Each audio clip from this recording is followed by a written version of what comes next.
Hello and welcome to EV Review Ireland. My name is Derek Reilly and today we're going to be looking at the Hyundai KONA, obviously the full electric version, and this is with thanks to UFO or UFODrive.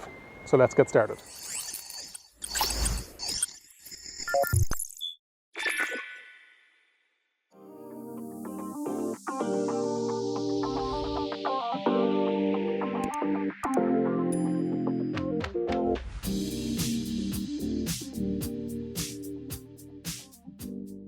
Inside the Hyundai KONA electric, it's pretty similar to the combustion engine version, I'm told, but there are some differences, obviously. So let's start at the driver's door and work our way over. On the driver's door, you have your electric front and rear windows, you have your window locks, and you also have your door locks, and then you have your adjustable side mirrors left and right. You then, underneath the vent, you've got your headlight adjustment and the brightness. Then you have your driver assist, so you have your ABS on or off. You've got your active lane assistant, and you also have your VESS, which is your sound that the vehicle will make as it's moving along. I like the color tone. You've got two options, whether it's a bright or a dark interior. I think the bright interior is much better, and then it has this kind of a bluey effect running at shoulder height and then across the middle of the dash. Steering wheel is good size. It is also heated. On the right hand side you've got your cruise control, and then on the left hand side you've got your audio functions, your phone, your radio, your volume. In behind that then you have your regenerative braking paddles, 3 levels. And then behind that then on the right hand side you've got your wipers, and on the left hand side you've got your lights and indicators. The steering wheel itself is adjustable reach and also rake, which is great.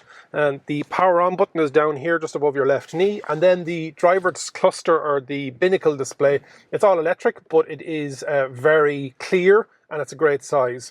Right hand side is your battery. Then you've got your you can change whether it's the driver assist functions, whether it's the settings, or whether it's the actual EV eco modes. It has a little identifier as to what mode you're in. The middle section then is going to be, in the very middle you've got your range, and then you've got your speed outside of that. On the right hand side then you've got your indicating lights, if there's something wrong, seatbelt off, whether you have distance control on, and on the left hand side you've got whether you're putting power, taking power from the battery, or with the regenerative braking putting charge back in. Great size and also a great visibility. Then in the middle on this version I have the 8-inch. There is also a 10-inch version, and let's not forget there is a refreshed version of the KONA electric coming out overall this year. Not too much changing, bit of a smoothing on the outside. Some people don't like that checkerboard front, but I don't mind it. I think it's nice, and it's a great way of identifying whether it is an electric vehicle or not. With this, it is a nice interface. You've got radio, you've got media, you've got your volumes up and down. You also have your home, and with this, you've got Android Auto and Apple CarPlay. There is an EV function on it, and you can also find out how long it's going to take to charge on DC versus AC, and then you can put in your settings as to when to charge, etc. 2 vents underneath. Then you've got your climate control. You also have driver only, which will heat up the driver side of the cabin. But the best way of doing that, the most efficient way of doing that, is heat the steering wheel and heat the seats, which this has on both passenger and driver at 3 levels. Underneath that then you have a large cubby hole with wireless charging, USB auxiliary in for your mobile phone, where the ashtray would have been in a traditional. With this UFODrive rental, you're going to get your free complimentary water and your sanitizing wipes. You've got your 4 buttons with regards to, and this is in the cup holders, one is bigger than the other. The mode selectors: reverse, park, neutral and drive. Electric handbrake, you've got your heated seats behind that. You've got your parking noise, automatic hold for your handbrake, heated steering wheel, and then your drive modes. So your drive modes are Sport, Eco and Comfort, and then there's an Eco Plus. So there are 4 modes. We've got a little kind of a place behind here for the likes of a key. With the UFODrive, it's all done through the app. You don't get a physical key because you don't meet anybody. You literally rock up to the UFO station, and you use the app to unlock it, check for damages, sign the contract, and away you go. So it's totally contactless.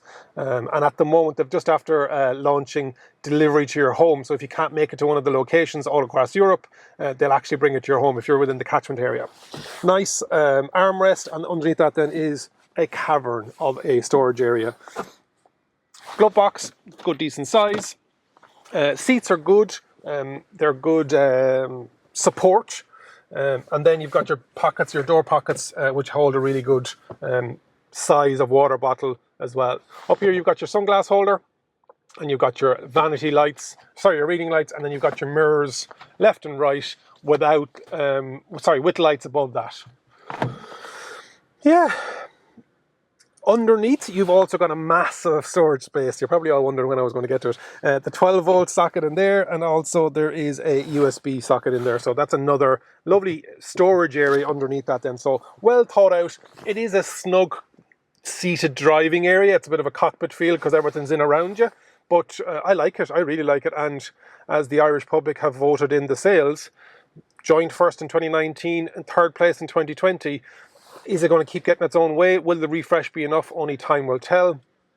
But I think for the value for money, the mileage is phenomenal. When I turned this on at full charge, it was giving me 445 kilometres worth of range. We're hearing between motorway and urban, you're probably going to be getting in or around that 400 kilometre range.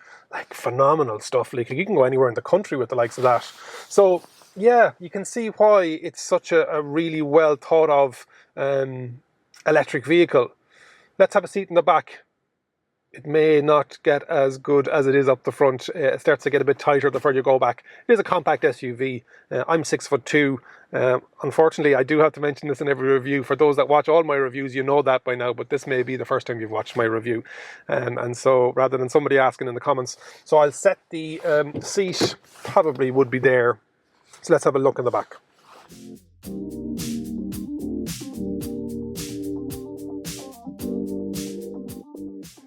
At 6'2", we are tight. You can spread your legs, man spreading, I think as they call it, but it would be you wouldn't be getting a third person in here at my size. 3 kids, no problem. 2 adults, depending on their height. In the back here, you don't have any venting or you don't have any USB charging. You have some net behind it. You have your electric windows. You have a very shallow side pocket, and you've got your grab handle, coat hook, a central light. There isn't separate lights. You also have your armrest with the 2 cup holders in here. 3 seats, 2 ISOFIX in this car. There isn't a third one in the front. It's not bad. It's a bit dark.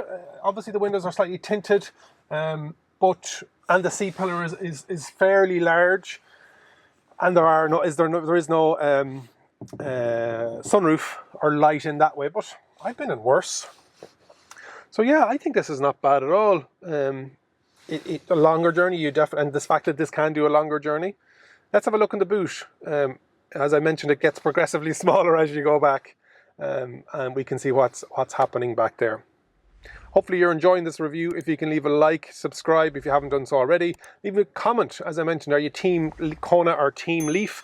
Maybe you're Team ID4 or E2008 or Team Maka. What are you putting this up against, and what would you reckon may be a better compact electric SUV in this segment?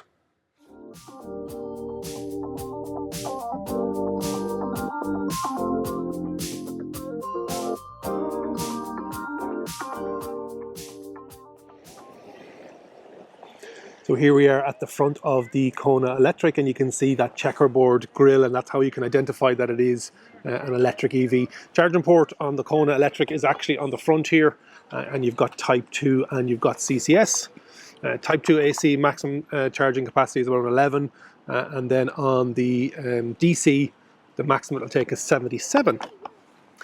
So you'll see a lot of 50 kilowatts around, but I can see this week EasyGo are announcing that they're going to be bringing in a 75 kilowatt Triniton unit. Really distinctive, sleek headlights. Well, sorry, running daylights, and you've got the headlights underneath. So really nice. And this is the bit that's getting the main refresh with what's coming up. So let's have a little look around. So you've got that. You can see on the top as well, you've got those roof bars. And this will actually take a roof box and take up to 80 kgs. You can see the tinted windows in the back that I was talking about there. This comes with 17-inch alloys with their aero wheels. The rear of the Kona electric, you wouldn't tell is any different from its combustion engine brothers and sisters, other than the fact that you have that electric identifier down the bottom right hand side. You've got your brake lights and your running lights along the top here, and then underneath then you've got your indicator lights, which are actually kind of a small bit low, and your fog and reversing lights. Underneath that then you also have a nice feature down here. So in the boot, it's probably one of the areas that the Kona doesn't perform the best. It's because it's only about 330 litres worth of space. So it's smaller than the Leaf and a lot of its competitors. But if it's big enough for you, it's big enough for you. You've got that 60-40 split. And then underneath that then as well, you have some storage areas. And then even below that, you've even more then for your AC 3-pin plug storage areas. So yeah, lots of space underneath there. That will fold flat just because, but they have the Type 2 cable in there. And when you fold these seats down, there is no bumper lip. So some people think it's a bit small, but again, they've sold so many of them. Obviously families have looked at it and are willing to work with it. May not need that large of a boot overall. So let's take it out on the road and see what it's like to drive.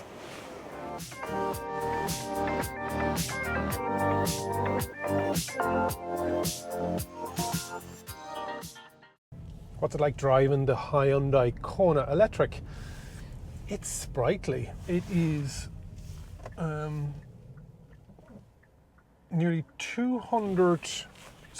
200 brake horsepower. It has nearly 400 Newton meters of torque. So a lot of Kona drivers talk about how sprightly it is, and that's just in comfort mode. In sport mode, you are going to be pulling takeoff skids at roundabouts and at traffic lights without even knowing it, because it's front wheel drive. Prices for the Kona, for this version of the Kona in Ireland at the moment, and it's January 2021, on their website lists it at €38,301, and that is excluding delivery, which I think they all have to do now, and dealer related charges. But overall, yeah, it's a lovely seating position, and that's where the whole Team Leaf, Team Kona thing comes out of. It is whether you want that SUV body shape and seating position versus that more lower down Nissan Leaf traditional hatch. The drive modes are great. The efficiency of the battery is phenomenal, and I've said that before when I reviewed its sister car, the Ioniq. I don't know what they're doing in the Korean battery and EV making space, but it is really, really, really, like, when you can get over 400 kilometers, and the stated one is nearly the WLTP. The stated WLTP is nearly 450 kilometers. There are stories of people that are super efficient with how they're driving and getting over that, and you never hear that when you're talking about WLTP figures. It's always, well, the WLTP figure is X, which it's a figure that's standardized across the all the EV space for those that don't know it. And a lot of it's laboratory environments, so it's not real world. So usually when you hear WLTP, you take some off. No, you don't take, you go, okay, if that's the figure, I'm going to take 20% off or whatever it may be. But when they state that this is a 64 kilowatt hour battery, that's the usable. Again, that's another one. The actual battery size, I think, is 67.5, and so it is what Hyundai are doing, and obviously its sister brand Kia as well. They're doing it right. They're telling you what size the battery is. They're giving you a realistic range. They're doing everything that they said on the tin, and that's why they're selling so many. And they've got a great dealer network here in Ireland and across other countries globally. The difference, the brand, and what people think of it is phenomenal. Like, they've come on leaps and bounds, and build quality and years of warranty. Like, that's what people want. So as much as the mainstays, your Volkswagens and the European brands, the Asian brands that are coming in, if they're to a standard of Hyundai, Kia, etc., you've got newer stuff potentially coming out of China and other Asian markets. If they're as good as this, everybody's going to win customers wise, and it's just going to increase the spec, bring the price down, especially for EVs, which are already at they're a premium or at the green premium. But driving wise, it's great. There is a bit of road noise in the back when you do a bit of high-speed mileage, and I've read a bit about it. It's the rear wheel arches, and there isn't any sound insulation, or there isn't enough sound insulation. Again, it's all to do with that weight management and the efficiency of the battery. So having it, it's so funny actually, as I'm driving along here, the last car that was behind me was a BMW i3, and the car that's behind me now is a mini electric. Obviously I'm tuned into EVs and EVs around me, but just it's great to see, like, last year 1 in 20 cars was an electric car. So they're just becoming more and more. Now different parts of the country obviously will dictate as to what level of EVs you're going to get in and around the place as well. So why have I partnered with UFODrive or UFODrive today? This is my third time in a UFODrive, and the first 2 times I used it myself, I paid for it myself. It was, and the reason that I specifically I'm working with UFODrive is because they are what I think the future of car rental, number 1, and number 2, I think it's because they only rent electric vehicles. So you can rent cars off lots of different people, but with UFODrive you know that it's only going to be an electric. And so in Dublin, as an example of our local UFO charging place, it has Model S's, Model 3s, and also the Hyundai KONA. Now, I'd already reviewed the 3 and the S on my channel, so I said, what better time than to go and review the KONA, which I hadn't reviewed on the channel already. And so you can rent it for part days, full days, more than 1 day, and the system will allow you. It will show you the price. And like any rental place, it's going to be in day increments is the best way of doing it. And as I mentioned before, it is all through the app, Android and iOS, and you literally rock up, check the car, sign the contract virtually, and then away you go and drop it back again.